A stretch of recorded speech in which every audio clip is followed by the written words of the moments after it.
اپنی وجہ سے کسی کو یہ کہنے کی نوبت نہ آنے دیجیے گا کہ میں اپنا مقدمہ اللہ کے ہاں پیش کرتا ہوں۔ یاد رکھیے، کسی کے یہ کہنے سے پہلے معاملہ سلجھا لیجیے گا، کیوں نہ کہ اس رب کے ہاں نہ جج بکتے ہیں، نہ ہی گواہ خریدے جا سکتے ہیں، اور نہ ہی وکیل، کیوں نہ کہ وہ خود ہی گواہ، خود ہی وکیل اور خود ہی جج ہے۔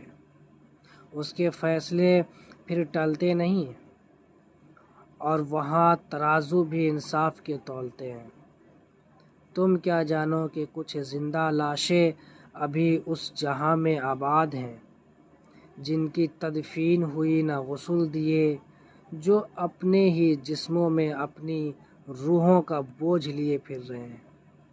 وہ جن کو تم دفنا آئے، یہ ان مردوں سے زیادہ تکلیف میں ہیں، کیوں نہ کہ ان کو ابھی اپنی لاش کا بوجھ اٹھائے چلنا ہے۔ ان کو 4 کندھوں کی سہولت مصر نہیں، ان کو بھی ایک کندھا دے کر دیکھنا شاید زندگی کی طرف لوٹ آئے۔